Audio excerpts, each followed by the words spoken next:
In this part we will study our next chapter, chapter 4, जो कि अभी new include हुआ है फॉरेन पॉलिसी। तो हमारा फर्स्ट टॉपिक है प्रिंसिपल ऑफ फॉरेन पॉलिसी। इसके अंदर हम ये देखेंगे कि इसके मेन ऑब्जेक्टिव्स क्या थे, प्रिंसिपल फॉरेन पॉलिसी के प्रिंसिपल्स के। तो पंचशील नाम पॉलिसी, पॉलिसीज इसमें रिस्ट्रिक्ट की जाएंगी, policy of restraining colonialism, imperialism and racism. Then peaceful settlement की जाएगी इंटरनेशनल डिस्प्यूट्स के लिए, सपोर्ट किया जाएगा यूएन को, कि इंडिया सपोर्ट करेगी यूएन को इंटरनेशनल लॉ के लिए, जस्टिस के लिए, और इक्वल कि पूरे वर्ल्ड में इक्वालिटी हो। तो foreign policy of a nation reflects the national interest of nation, कि नेशनल इंटरेस्ट का नेशन के साथ होगा, डोमेस्टिक फैक्टर और एक्सटर्नल फैक्टर। तो फर्स्ट ऑफ ऑल हम एक्सटर्नल फैक्टर देखेंगे। एक्सटर्नल फैक्टर में क्या है, देखिए जब हमारा सेकेंड वर्ल्ड वॉर का एंड था तो कुछ इशू थे जिसे रिकंस्ट्रक्ट किया गया था।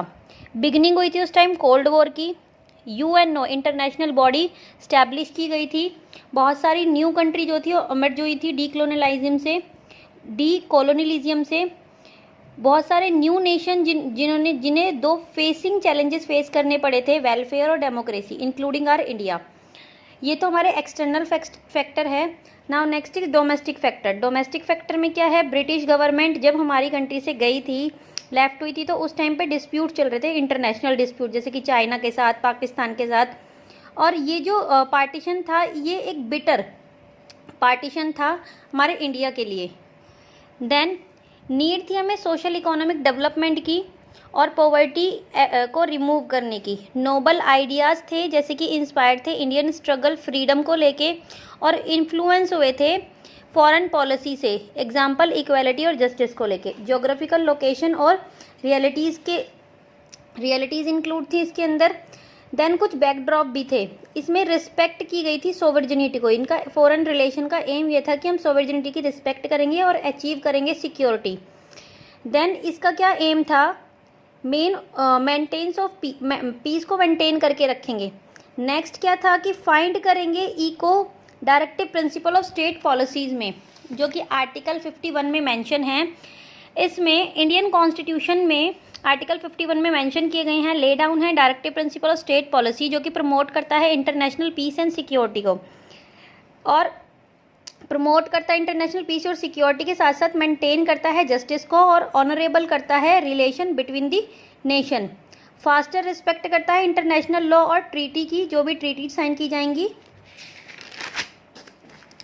देन इनकरेज करेगा सेटलमेंट, इंटरनेशनल डिस्प्यूट्स को आर्बिट्रेशंस करेगा, डिस्कस करेगा। अब थ्री मेजर ऑब्जेक्टिव्स थे नेहरू पॉलिसी के। हमारा नेक्स्ट टॉपिक जो है, नेहरू पॉलिसी के 3 मेजर ऑब्जेक्ट क्या थे, कि ये प्रिजर्व करके रखेंगे सोवरेनिटी को, प्रोटेक्ट करके रखेंगे टेरिटोरियल इंटीग्रिटी को, और प्रमोट करेंगे रैपिड इकोनॉमिक डेवलपमेंट को। नेहरू जी ये चाहते थे आफ्टर इंडिपेंडेंस हम इन 3 मेन ऑब्जेक्टिव के ऊपर काम करेंगे। देन हमारा नेक्स्ट टॉपिक है इंडिया एंड यूएसए रिलेशन। देखिए इंडिया और यूएसए रिलेशन को जानने से पहले हम थोड़ी सी हिस्ट्री देख लेते हैं। इंडिया और यूएसए की हिस्ट्री क्या थी। इंडिया बिफोर इंडिपेंडेंस, इंडिया जब इंडिपेंडेंट कंट्री नहीं हुई थी, तो ये देखा गया था कि यूएसए हमेशा ह्यूमन राइट्स को लेके उसके फेवर में बहुत होता है, लेकिन कभी भी यूएसए ने ये नहीं कहा कि भाई तुम ब्रिटिशर्स ने इंडिया के ऊपर कंट्रोल किया हुआ है तो तुम इनके राइट्स का वायलेंस कर रहे हो तो इन्हें फ्री कर दो। नहीं, तो through the USA acknowledge the rights of people including the Indian live under the government of this choice, yet USA never push the Britain to extend to give a freedom India. तो ये जो India और USA के relation है, इन्हें हमने 3 phase में divide किया है। फेज 1 जो कि 1970 से लेके 1947 जो हमारी कंट्री इंडिपेंडेंट हुई थी तब से लेके 70s तक है। फेज 2 70 से लेके 90 तक है, एंड फेज 3 90 से लेके एट प्रेजेंट आज के टाइम पर है।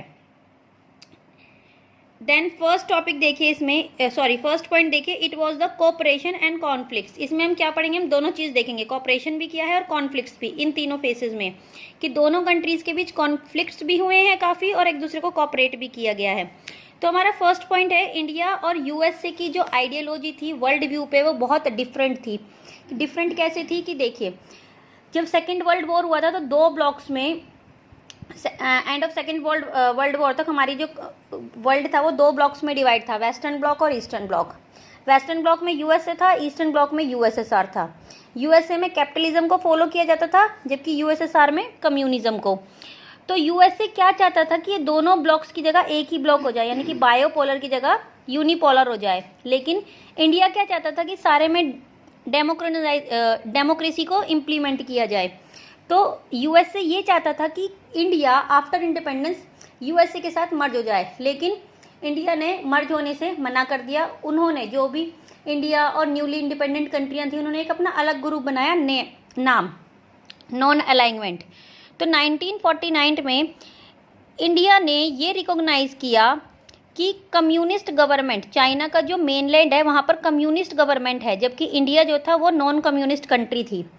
देन ईयर 1950 में कोरिया वॉर हुई थी। नॉर्थ कोरिया और साउथ कोरिया में वॉर हुई थी। तो नॉर्थ कोरिया को चाइना ने सपोर्ट किया था और साउथ कोरिया को यूएसए सपोर्ट कर रहा था। लेकिन इंडिया इसके फेवर में नहीं था कि यूएसए कोरिया वॉर में साउथ कोरिया को सपोर्ट करे। इंडिया ने मना कर दिया, इंडिया इसके अगेंस्ट था, वोट नहीं किया था। तो इससे क्या हुआ था, यूएसए के साथ उसके रिलेशन अच्छे नहीं रहे, खराब हो गए। देन